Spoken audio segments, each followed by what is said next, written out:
Meus amados irmãos,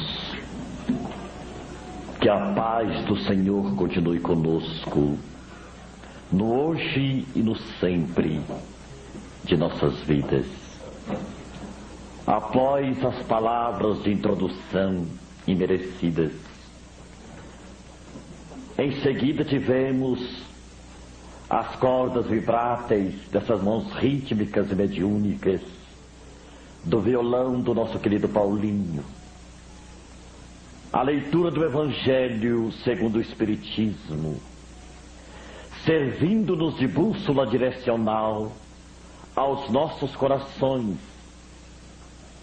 Nós abraçamos a todos da cidade de Maringá, com aquela fraternidade maior que a doutrina espírita nos ensinou a conquistar, e com os nossos corações embalados na melodia da doutrina espírita, todos nós aqui estamos em busca da paz e da consolação, de maiores aberturas para a nossa mente, para que elas se tornem receptivas às inspirações do mundo espiritual, para vivenciarmos lá fora os nossos testemunhos de fé, nesta hora de transição do planeta em que residimos, hora de grandes cataclismos morais, em que a fé é desafiada em sua plenitude. Nós, dentro do contexto espírita, vemos-la como fator mais importante de nossas vidas, para não sucumbirmos à rajada da procela que açoita o mundo. Nesta hora difícil da travessia da reencarnação, nós estamos serenos, confiantes daquele que pronunciou as palavras da consolação, quando ele afirmara aos discípulos que passaria terra e céus, mas que ele permaneceria conosco até a consumação dos séculos, e que em seu nome o Pai enviaria ao mundo o Consolador prometido, para que as suas palavras fossem reouvidas, porque muitos a esqueceriam e elas seriam às vezes deturpadas. E hoje a missão do Espiritismo, que nolo revive, é dar-nos a dimensão desta fé eminentemente raciocinada, fortalecendo os nossos caracteres na prática do bem, sem esmorecimento, sem desânimo, sem desalento, sem reclamações, nem queixas, nem protestos, compreendendo de onde viemos, o que estamos fazendo, porque sofremos, o que é a dor, o que é a vida, para onde caminhamos, qual a estação de nossos destinos. E encontramos na doutrina espírita a resposta consoladora, que nos alimenta o espírito na sua fome de saber e nos dá a coragem imprescindível para sobrepujarmos as vicissitudes do caminho, para chegarmos amanhã vitoriosos ao mundo das causas, que é o mundo dos espíritos. Quando o Evangelho nos disse para termos aqueles olhos de ver a sabedoria do Criador na disposição da vida de seus filhos da terra, porque permanece o homem que nos parece mau, que nos parece primitivo, que nos parece estacionário na evolução, e a morte sorrateira e imprevista nos arrebata um homem de bem, um servidor da humanidade, um missionário, um homem que tem o seu caráter digno, que é um exemplo para a sociedade. Como explicar esse enigma da morte arrebatá-lo em detrimento àquele outro que, ao nosso ver, já não mereceria mais permanecer no contexto social do mundo em que vivemos, por sê-lo ainda espírito enfermo, escravo de paixões não erradicadas do seu caráter. Porque desígnios do Criador agiria assim? Teria o Pai nesse setor algum capricho ou preferência? Então Fénelon com muita sabedoria nos ensina que o hospital é para o doente.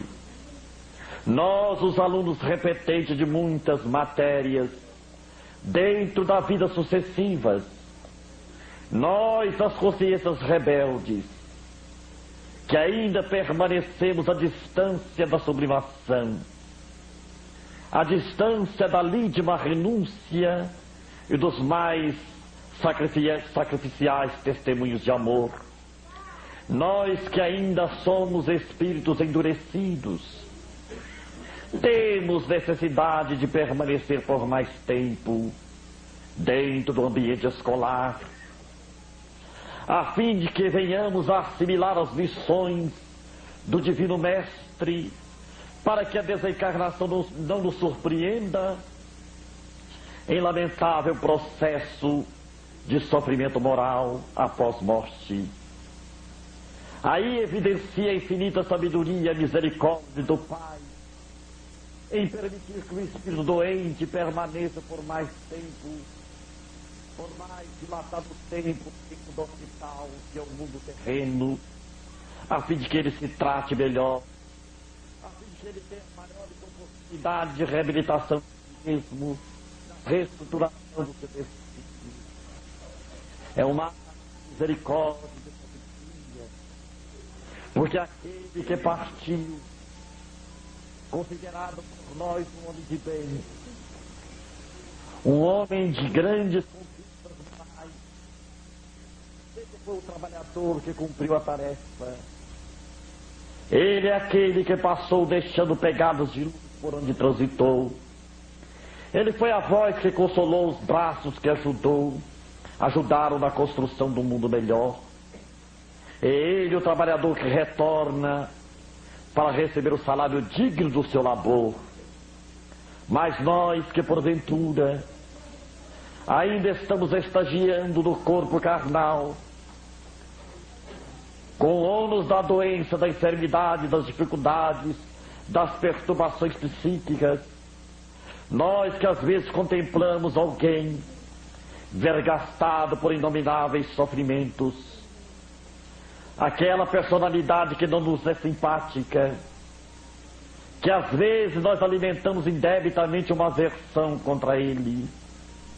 Ele, por desígnios transcendentais do Criador, é chamado a permanecer por mais tempo dentro do currículo da reencarnação, a fim de que possa aprender, a fim de que possa sofrer em favor de si mesmo, para que ele se liberte do volume das imperfeições que o agrilhoa, que o escraviza e que o faz infeliz.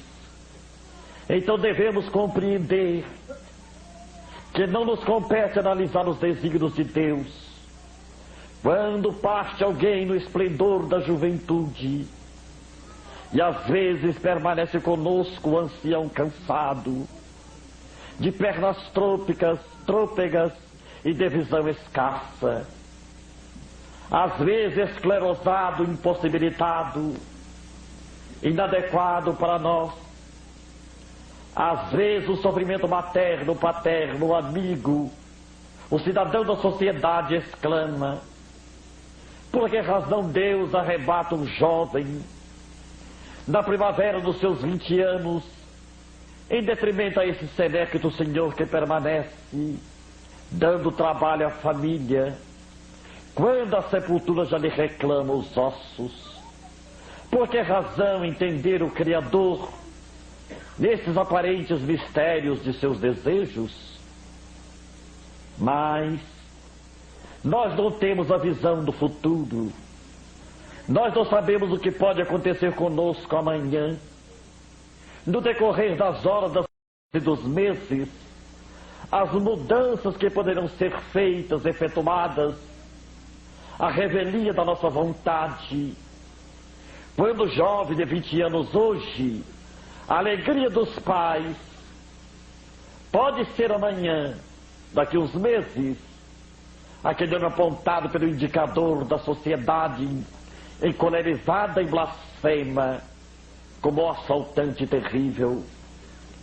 Alguém que degenerou-se de caráter, alguém que enveredou pelos caminhos dos tóxicos, alguém que tornou um elemento nocivo à sociedade, alguém que caminha para os escombros de uma penitenciária, alguém que o jornal da cidade aponta como fascínora perigoso.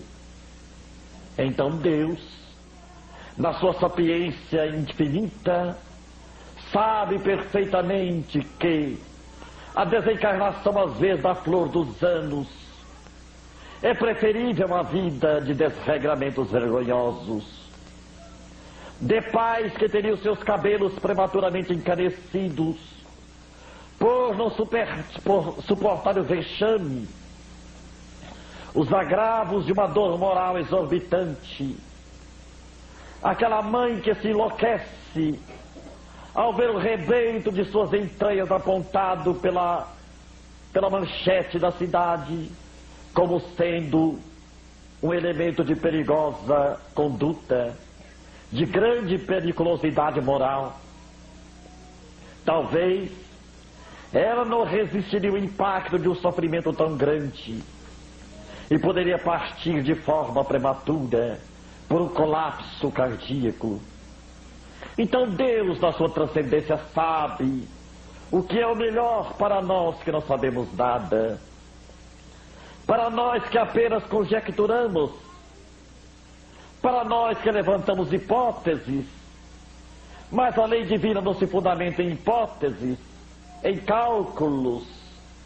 São leis sábias e imutáveis que regem a natureza e os mundos, e para todos nós elas patenteiam a mesma sabedoria, a mesma propriedade, sempre realizando o melhor em favor do mundo, sempre realizando o melhor em favor do homem. Deus jamais poderia falhar, e suas leis são leis sapientíssimas. O que nos falta a nós outros é maior maturidade psicológica, maior oportunidade de visão espiritual, de acendamento dos nossos recursos psíquicos, para compreendermos as nuances das leis. Porque, evidentemente, nós somos espíritos falhos, espíritos que ainda estamos caminhando morosamente no campo das conquistas morais. Fizemos uma grande conquista no sentido científico, tecnológico propriamente dito. O homem que até ontem cavalgava no dorso de animais pacatos, hoje desafia as estrelas em espaçonaves velozes. O homem que outrora caminhava nas ruas empoeiradas de Jerusalém, de Jericó, hoje corre em automóveis velozes, em pistas asfaltadas, arranha-céus pomposos, evidenciando a técnica das construções. Época de computadores e robôs, técnicas avançadas de comunicação. Mas o homem, como espírito, pouco evolutivo, ele ainda traz consigo os amálgamas das paixões, que não conseguiu dominá-las, refreá-las, erradicá-las do seu próprio eu. E vemos aí a sociedade humana agitada, conturbada, pelo procedimento heterogêneo do comportamento humano, que nos faz às vezes estarrecidos e até descrentes. Nesta hora, pois, de mutações, de mudanças imprescindíveis à felicidade do mundo, nesta hora em que o joio está sendo peneirado, nesta hora de valores seletivos do planeta, erupções, terremotos, acidentes de grandes portes. Nesta hora em que a sociedade sofre a vergasta de muitas provações, na hora dos açoites aparentemente impiedosos, de uma mão poderosa que nos domina e nos governa, a doutrina espírita responde, esclarece, explica, consola, elucida os problemas do ser e do destino, nos dando serenidade para compreendermos que estamos vivendo um momento de transição importante do planeta, porque a Terra, a despeito de nossa vontade, ela deve chegar à condição de mundo feliz. Ninguém ousaria deter a marcha irreversível da evolução. A nossa vontade antagônica não poderia obstacular a vontade do Criador, absoluta e eterna. Querendo ou não, nós todos presenciamos esta mudança importante, esta renovação de conceitos e valores, que nos olhos do pessimista parece que o mundo está deteriorado, que a sociedade humana perdeu seus valores éticos, que o homem é um desorientado infeliz, que nada mais nos resta esperar de bom para o amanhã, a não ser a perspectiva de uma guerra de extermínio. Mas dentro da ótica espírita, isso não ocorre. Sabemos que quem governa o mundo é Deus e não Sarney o Brasil. Não as grandes potências do mundo. É Deus que faz nascer o sol de todas as manhãs. É Deus que faz a terra girar em silêncio, sem alarde. É Deus que faz germinar as sementes que os lavradores confiantes deitam no solo, no ventre da terra produtiva. É Deus que colore as flores perfumando-as. É Deus que acende as estrelas do quarto escuro da noite. É Deus que faz a criança ser a alegria do ventre materno. É a esse poder que rege todo o cosmos infinitos. É esse mesmo poder que tem a Terra sob o seu governo.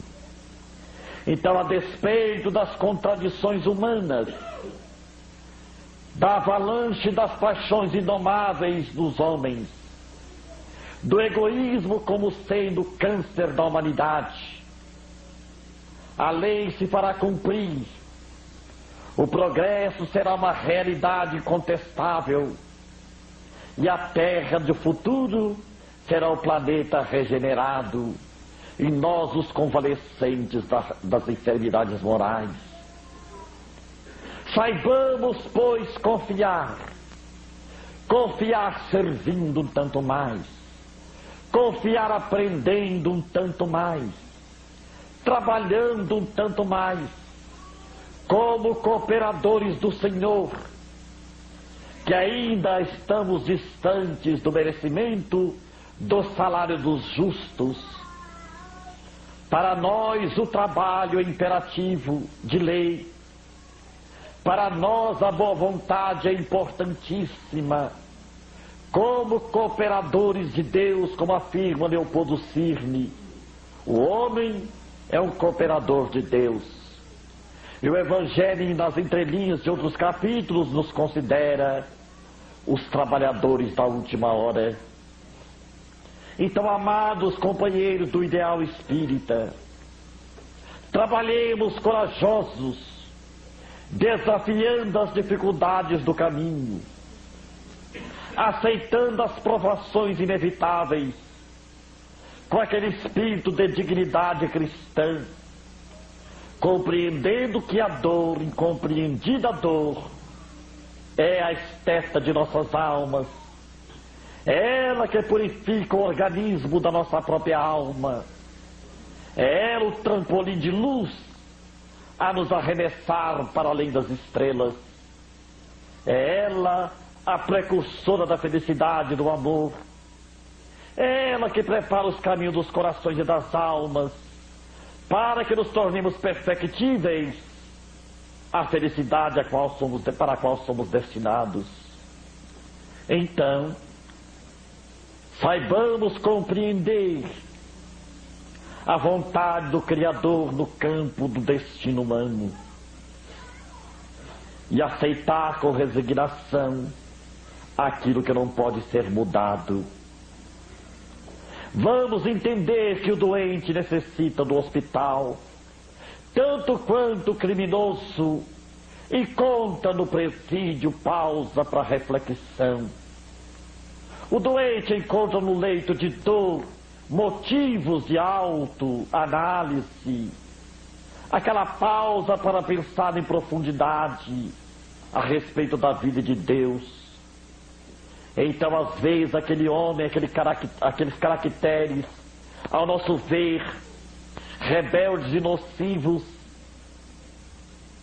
eles deverão permanecer por um tempo mais dilatado sobre a terra, a fim de se prepararem melhor para o amanhã inevitável da vida.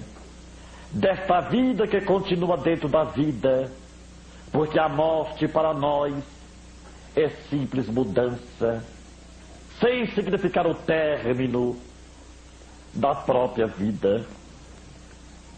Então é consoladora a mensagem do Espiritismo para todos nós, a humanidade, que nos afligimos, que sofremos, que nos debatemos às vezes nos enigmas do ser, procurando respostas elucidativas às perguntas que trazemos conosco, aparentemente irrespondíveis. Saibamos, pois, amados companheiros, dar o melhor de nós mesmos em favor da nossa família maior, que é a humanidade. Valorizemos os instantes breves do corpo, doando de nós o melhor possível, porque a nossa transição terrena é rápida diante do infinito.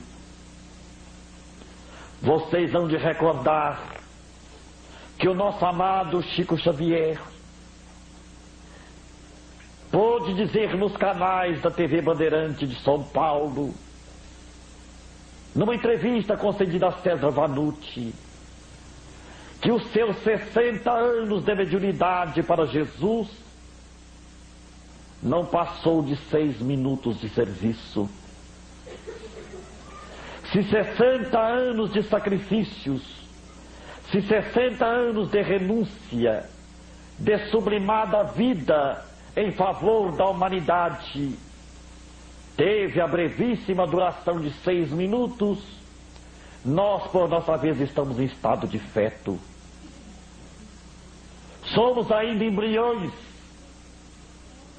Então nós não podemos alegar impossibilidade de trabalhar, de servir, por esta ou aquelas circunstâncias físicas, por aquela incompreensão de ordem moral, porque não fomos compreendidos dentro do lar, porque não fomos compreendidos dentro da casa espírita, porque alguém nos falou aquelas palavras que não desejaríamos ouvir jamais.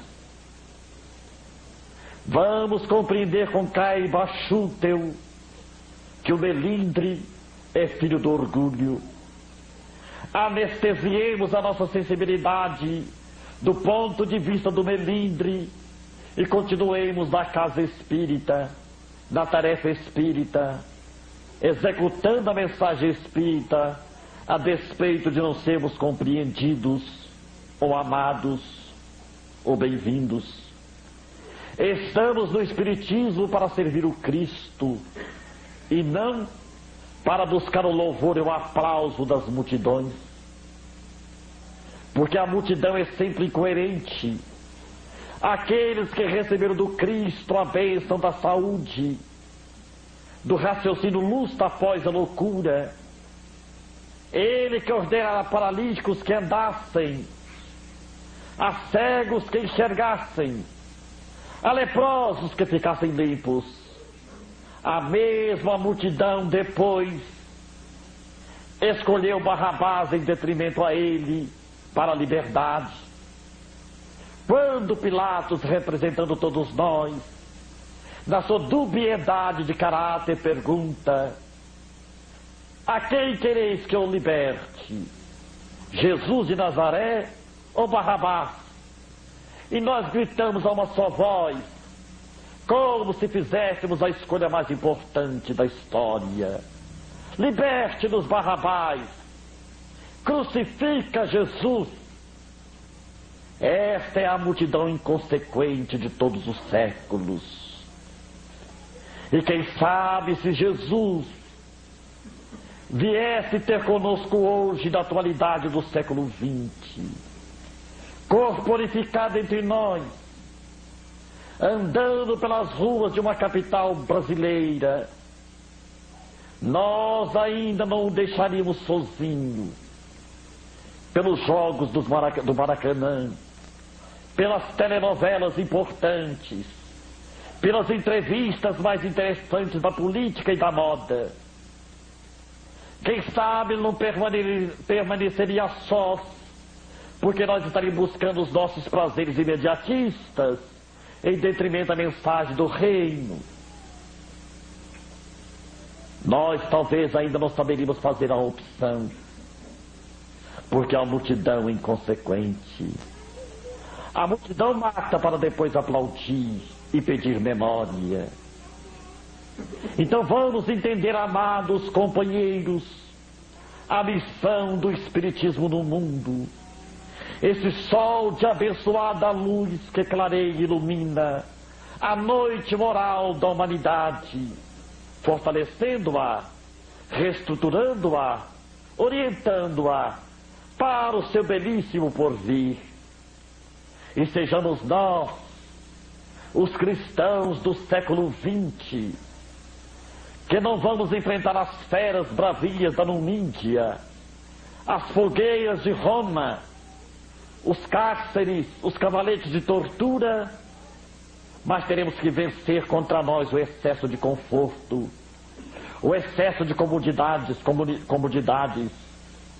Temos de vencer o desânimo, temos de vencer o medo de ser bom, o medo de ser fiel à verdade, o medo de dar o nosso testemunho, o medo de sofrer por Jesus. Então o momento não comporta divagações filosóficas. O momento é de definição. O momento é de muita coragem, de muito estoicismo.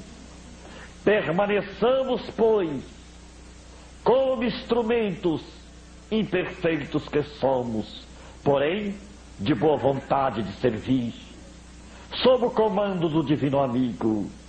E Ele saberá como nos utilizar.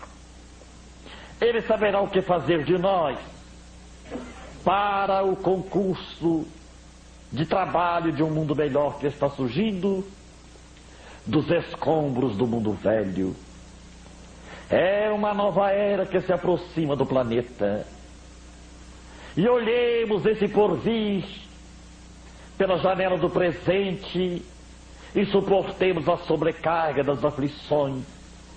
Porque ainda que tudo sofrêssemos, ainda que tudo padecêssemos, ainda que fôssemos escarnecidos em praça pública, levados à barra de tribunais venais, a fim de ouvirmos o libelo de uma sentença incoerente e improcedente, isto nada representaria para nós do que tantas alegrias de estar com Ele nos momentos da grande transformação.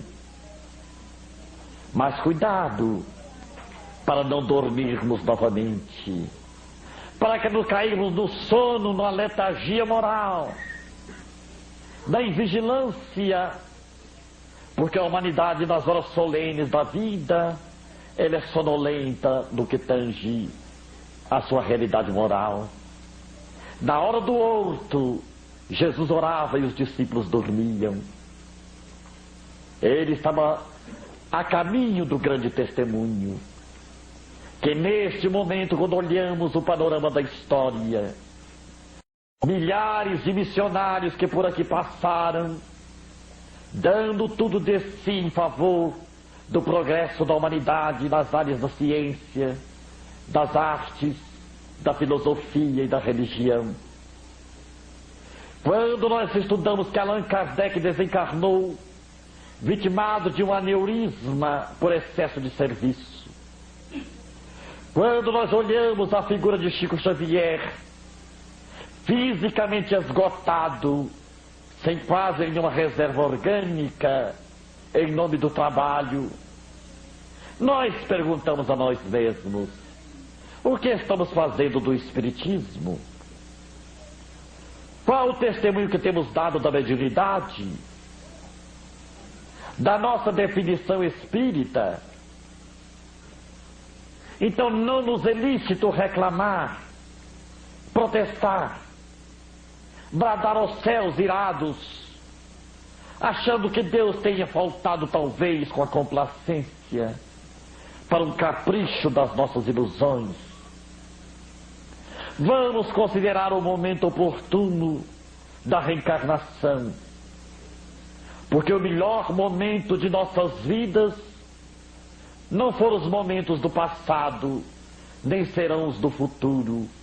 É o momento do agora, é o momento do momento que passa, é o hoje, porque o hoje vai definir o amanhã, tanto quanto o agora definiu antes.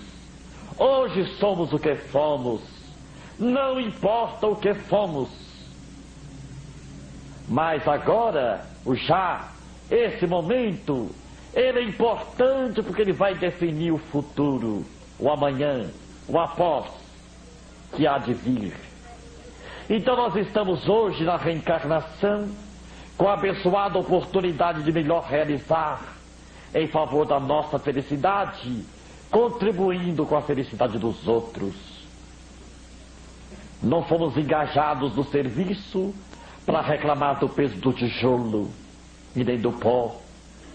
Estamos cooperando como serventuários do engenheiro divino que está construindo o edifício moral da humanidade e pede o nosso tijolo de boa vontade, o nosso sorriso, o nosso suor, a nossa bátega de suor, as nossas mãos sofridas e calejadas, para que ele possa argamassar esse edifício nobre do futuro.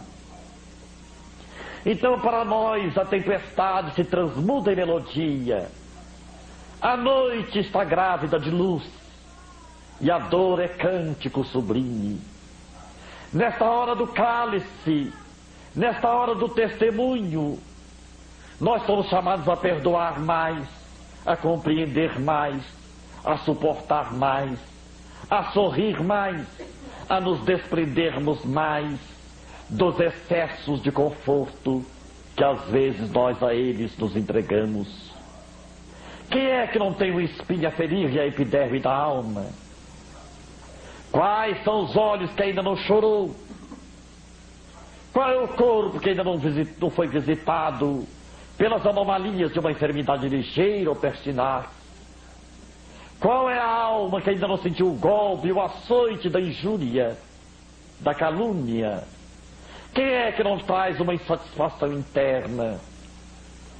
Quem poderia dizer: eu sou perfeitamente feliz? Se a Terra se caracteriza como sendo planeta de provas e de expiações, subentende que quem não está na expiação está na provação. E todo aquele ser que deve ser provado, porque não é um ser perfeito, porque o ser perfeito não precisa passar por testes. E nós somos os espíritos em testes da evolução. O marido difícil, o filho problema, o parente antipático, a doença que desafia a medicina, a solidão, o obscurantismo social. Quem de nós não carrega um pequeno fardo de angústia? Quem de nós já não perguntou nas noites longas da insônia, por um processo de sofrimento moral. Meu Deus, atendei a minha prece, levai-me desse mundo. Quem de nós ainda não faceou momentos dificílimos? Quem não os faceará no amanhã? Quem sabe? Mas somos nós, amados companheiros, os portadores da fé espírita.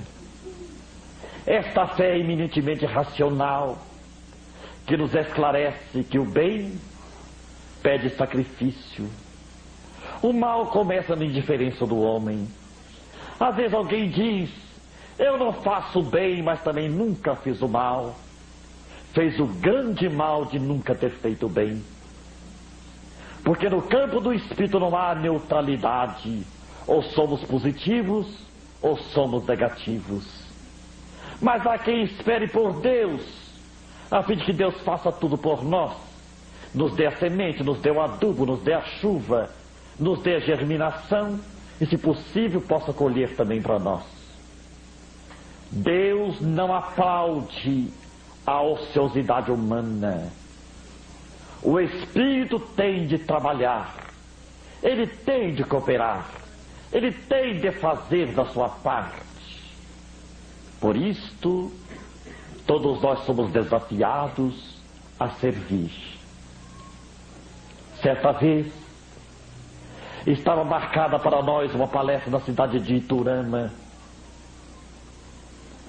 Quando no dia seguinte amanhecermos indispostos, febril, a pressão alterada, e o médico nos aconselhou não sair, a situação era grave.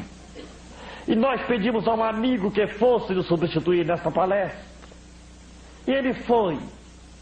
E teve um acidente grave. O carro capotou. E ele quase desencarnou.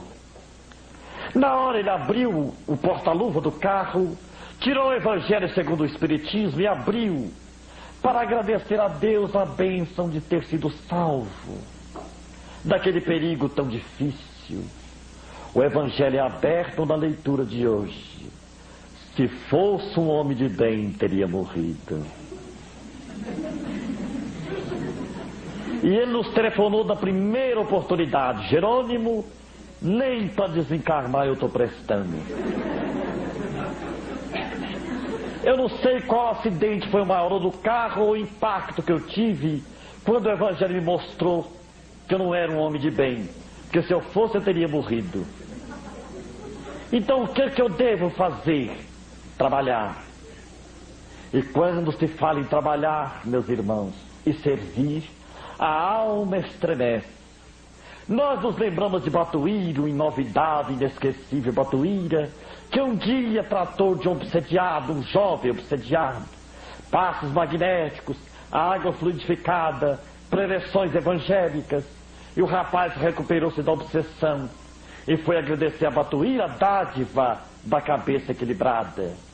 E Batuíra intuitivamente disse ao jovem: então vamos orar. Você vai repetir as minhas palavras. Senhor Jesus, o ex-doente, Senhor Jesus, eu vos agradeço a bênção do meu reequilíbrio. Eu vos agradeço a bênção do meu reequilíbrio. Prometo ao Senhor, dar dinheiro para os pobres. Voltou à cela, adoeceu novamente. Porque quando a situação surge embaraçosa, o guia, o mentor, o amigo da casa diz: você precisa trabalhar. Mas é preciso trabalhar? É. E a pessoa não volta mais. Porque a pessoa quer o prato feito, a receita milagrosa, aquele abre-te sésamo. O homem está à espera disto. Mas a doutrina espírita não é uma doutrina de favoritismo. Vamos analisar, meus irmãos. Quem entre nós teria mais mérito? Chico Xavier está doente, 3 infartos, cego de um olho, tem glaucoma no outro, sofreu uma pneumonia, caiu há pouco tempo, fraturou 2 costelas, é reumático, tem labirintite, sofreu 7 cirurgias, já foi tuberculoso. Por que Bezerra de Menezes, Emmanuel e outros beneméritos da espiritualidade nunca rasgou seu corpo, fazendo nele uma cirurgia de milagre? Ele que fala, conversa, dialoga, convive com a mais elevada espiritualidade, está lá se arrastando. Porque a lei não admite privilégios. Nem o Cristo os teve. Jesus não caminhou numa vereda de flores. 3, 4 estações: a manjedoura, o horto, o sinédrio e o Calvário. Jesus não transitou com facilidades. Ele mesmo afirmara: eu não tenho uma pedra onde reclinar a cabeça. Se hoje nós temos uma cama macia, um travesseiro macio, nós possuímos mais do que o Senhor da vida, que não os teve. E a morte desonrosa, humilhante, que era dada a criminosos e ladrões, ele passou por tudo isso. Abandonado, traído, injuriado, escarnecido, vilipendiado, ele permaneceu sereno, amando, perdoando e servindo um tanto mais. Então, por nossa vez, não vamos aguardar céu azul, sol brilhante, rede macia, casa branca na colina, brisa fresca e nenhuma contrariedade, porque nós nunca vamos encontrar isto na terra. Vamos caminhar no ultimato das dores, dos açoites, das tempestades, mas temos de caminhar, temos de servir um tanto mais. Lembramos de Chico, quando nós dissemos a ele, e naquela noite a nossa voz era outra, porque o nosso cardiologista havia nos intimidado: seu coração está por um fio. Para vocês terem ideia, nós usamos às vezes 20 Zordins por dia. Quando chegamos a Uberaba, o Chico nos perguntou: como vai, meu filho? Eu: bem, Chico. Como vai, meu filho? Mais ou menos, Chico. Ele falou: o que foi com você? Chico, médico, eu estou viajando com meu atestado de óbito. Meu coração está por um fio. Ele sorriu e disse assim: ah, benditos fios. Existe fio de nylon, fio de aço. Porque o Emmanuel está nos dizendo que o trabalho no bem engrossa o fio. Por isso que às vezes o cidadão já era para partir, mas está com um fio grosso ainda. Parece teimosos, mas é o bem. É o trabalho no bem que nos sustenta o fio. Então, para despedir de Chico, muita paz. Ele falou: corta o Z. Muita paz. Quer dizer, mais serviço. Então, que alegria para nós, dentro do ambiente espírita, a bênção desta fé que nos encoraja, esta fé que nos anima, esta fé que nos impele para frente, que nos dá a alegria de viver e o privilégio de servir.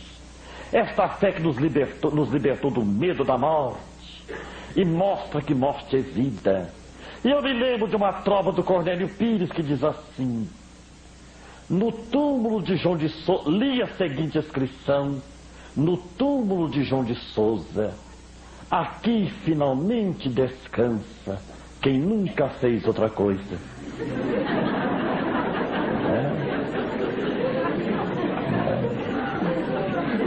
Então, queridos, vamos trabalhar, vamos aproveitar o restinho da reencarnação. Minha mãe é uma mulher analfabeta de 82 anos, mas de espírito muito inteligente.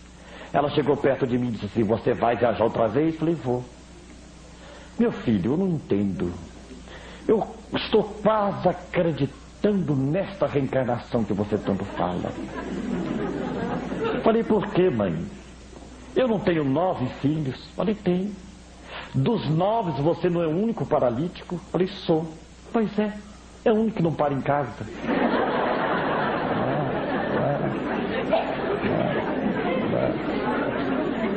Falei, mãe, mas eu não posso ser paralítico da alma. Paralítico do corpo é uma coisa, mas a mais terrível paralisia é da alma. É a alma que se sente inútil dentro da vida, impossibilitada de sorrir, de cantar, de amar, de falar o nome de Deus, de abençoar a cada coração. Então eu não posso me deter nas limitações do corpo, porque o corpo é uma veste que se desgasta. Mas nós somos cidadãos das estrelas, espíritos imortais. É a maior dádiva do espiritismo. Então, companheiros, o próprio guarda de trânsito reconhece isto. A perua 130 ele parou e falou assim, o senhor estava 130 nesse carro. E o guarda disse, olha o rapaz da cama. O guarda ele faz 18 anos que esse moço passa para lá, para cá, para lá, para cá.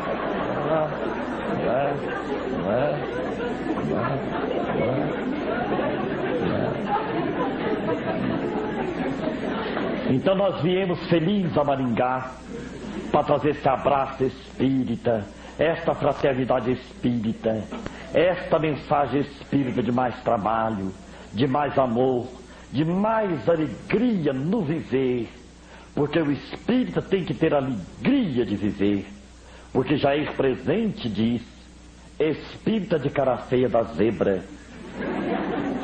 Então nós temos de mostrar o nosso contentamento dentro da reencarnação e trabalharmos um tanto mais, porque amanhã, meus irmãos, nós achamos que estamos preparados para partir. Mas eu vou contar um fato rápido para vocês. Numa madrugada os espíritos chegaram para me fazer uma visita. Um me levantou o pé esquerdo e eu fiz uma Ave Maria que nunca tinha rezado no mundo com tanta fé, porque achei que era desencarnação. Levantou o pé direito, eu doutor Jesus, eu não trabalhei em nada, me ajuda. As mãos dos espíritos vieram no peito, me fizeram uma massagem no coração. Eu tô, mãe, me perdoa se não fui um bom filho, me ajuda. Aí o espírito chegou no meu ouvido e falou assim, tranquiliza-te, é uma recalchutagem.